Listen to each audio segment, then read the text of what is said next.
पड़ेगी। अब आइए एक नया टॉपिक जिसका नाम है रूपिम। मॉर्फ कहें, मॉर्फिन कहें, कुछ भी कह लें इसे।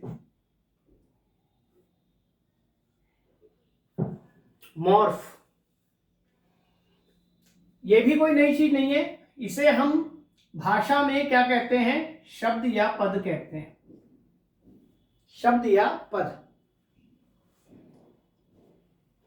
लेकिन तीनों पर्याय रूप में है, लेकिन तीनों का अर्थ अलग अलग है। जैसे हमने ध्वनि का देखा था कि कहीं ध्वनि ध्वनि है, कहीं पर ध्वनि स्वनिम है, कहीं पर ध्वनि विस्फोट के रूप में है, स्फोट के रूप में, और कहीं ध्वनि नाद के रूप में है।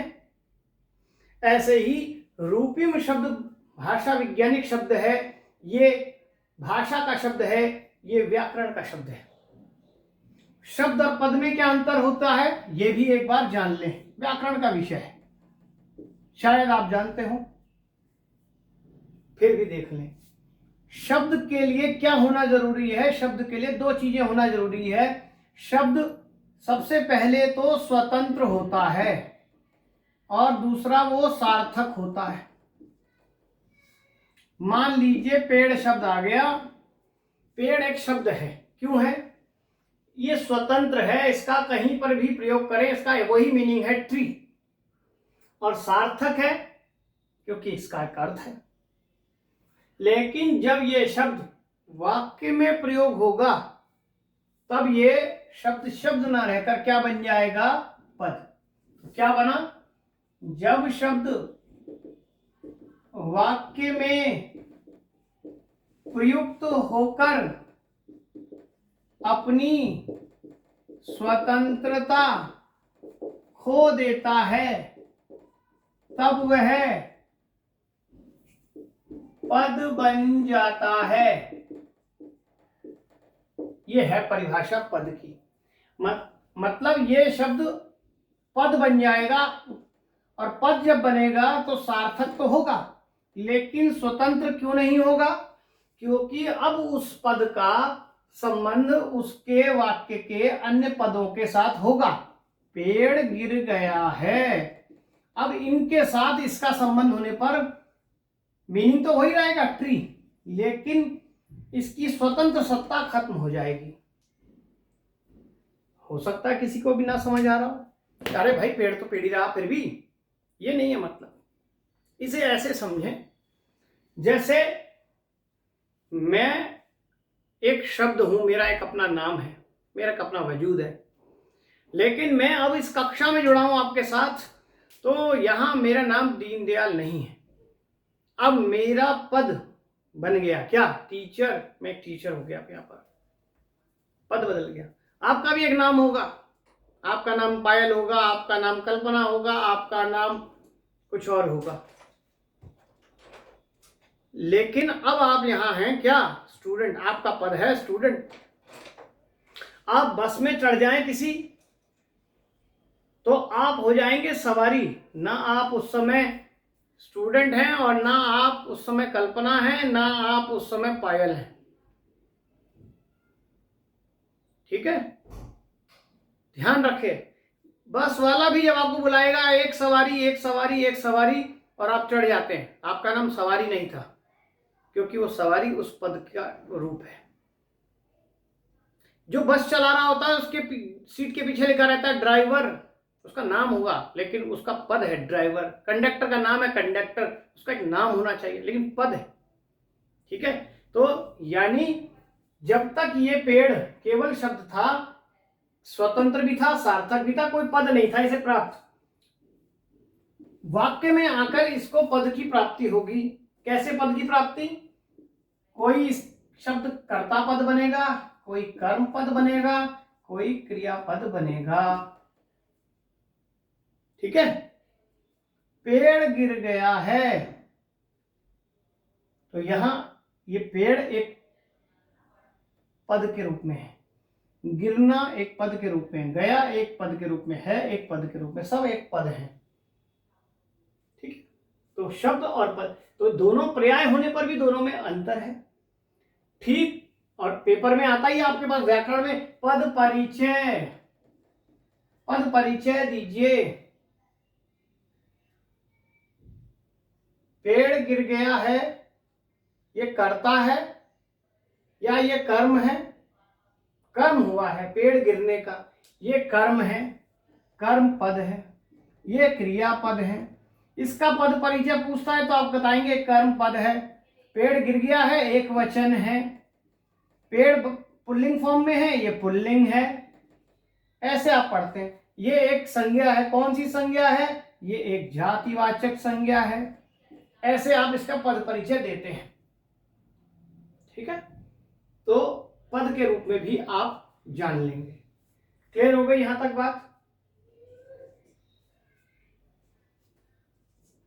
अब आइए हम रूपिम की बात कर रहे हैं। बीच में जरा बात आई तो शब्द और पद व्याकरण का हिस्सा मैंने छेड़ दिया, जबकि व्याकरण मैं आपको पढ़ाऊंगा अलग, तब ये सब चर्चा आती है।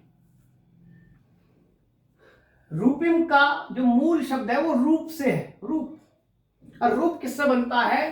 ध्वनियों के सार्थक मेल से रूप निर्मित होता है, ठीक है। इसी को भाषा या व्याकरण में आप पढ़कर आए क्या? शब्द कि ध्वनियों का सार्थक मेल जो है वो क्या कहलाता है? वह है रूप या रूपिम या शब्द कहलाता है। भाषा वैज्ञानिक दृष्टि से ध्वनियों को मिलाने से, कैसे मिलाने से? सार्थक रूप से मिलाने से एक रूप क्रिएट होगा। जैसे ये 3 ध्वनियां मिला दी, एक रूप क्रिएट हो गया, इसका नाम ये रूपिम है, इसका एक मीनिंग हो गया लोटस।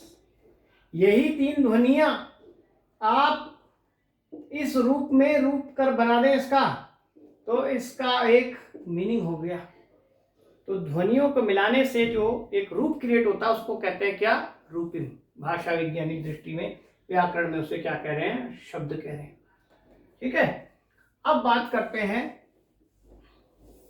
क्या ये परिभाषा बन जाए साथ में?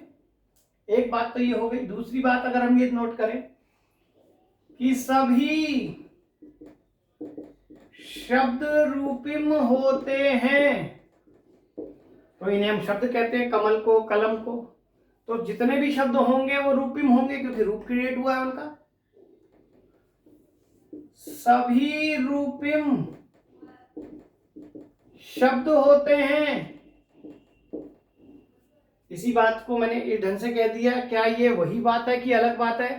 तो ये अलग बात है। और ये कथन सही होगा कि गलत, ये तब पता लगेगा जब आप रूपिम को समझ चुके हो। तो ये सेंटेंस, ये कथन गलत है। जैसे नेट में आता है ना तर्क और मत कि पहला सही है, दूसरा सही है, दोनों सही हैं, दोनों गलत हैं, तो ये सही और ये गलत। क्यों? अभी हमने देखा कलम, कलम, तीनों से मिलकर एक रूप तैयार हुआ, रूपिम बना, और ये एक शब्द भी है, ठीक है। तो हमने माना कि ये शब्द, सभी शब्द जो है वो रूपिम होंगे। लेकिन सभी रूपिम शब्द होंगे, ये क्यों गलत है? तो जान लें। अगर ये हम अन को ले लें, अनु को ले लें, इक को ले लें, ये क्या है? तो आप कहेंगे ये उपसर्ग हैं या प्रत्यय हैं। ये शब्द नहीं है, ये है उपसर्ग और प्रत्यय। लेकिन बने ये भी ध्वनियों के मेल से हैं और इनका भी एक रूप है, तो ये रूपिम तो हैं, लेकिन ये शब्द नहीं है। अब आई बात समझ में? इसलिए सभी शब्द रूपिम हो सकते हैं, लेकिन सभी रूपिम, सभी, ये रूपिम में ये भी आ रहा है, रूपिम में ये भी आ रहा है, सभी रूपिम शब्द नहीं है, ठीक है। ये ध्यान रखना है, क्योंकि ध्वनियों के मेल से केवल शब्द नहीं बनते, ध्वनियों के मेल से और भी चीजें बनती हैं। वो देखने में शब्द जैसी है लेकिन शब्द नहीं है, क्योंकि शब्द के लिए मैंने बताया स्वतंत्र और सार्थक होना जरूरी है, जबकि उपसर्ग प्रत्यय की अपनी कोई स्वतंत्र सत्ता या स्वतंत्र अर्थ नहीं होता है। अब इस रूपिम का वर्गीकरण भी देख लें एक बार। रूपिम को हम पहले 3 तरीके से बांटकर देखें। एक है मुक्त रूपिम, एक है बद्ध रूपिम और एक है मुक्त बद्ध रूपिम। और फिर मैं कह रहा हूं ये सब वही चीज है जो ग्रामर में पढ़ी आपने, बस अंतर ये है कि जिसे आपने शब्द पढ़ा उसे मैं रूपिम कह रहा हूं, जिसे आपने कुछ और पढ़ा है उसे हम यहां पर कुछ और नाम दे रहे हैं। ये नाम आपको याद रखने हैं। मुक्त रूपिम का मतलब क्या हुआ? वो रूपिम, वो ध्वनियों का सार्थक समूह जो कहीं पर भी किसी भी रूप में प्रयोग हो, स्वतंत्र सत्ता रखता हो, प्रयोग हो सकता है। जैसे मैंने कहा पेड़, वन, राजा, ये सारे शब्द कैसे हैं? ये शब्द रूप कैसे बने हैं? कहीं पर भी इनका प्रयोग कर लीजिए, यही मीनिंग रहेगा, ये होंगे मुक्त रूपिम, कहीं पर प्रयोग हो सकते हैं। बद्ध रूपिम वो हैं जो ध्वनियों का सार्थक समूह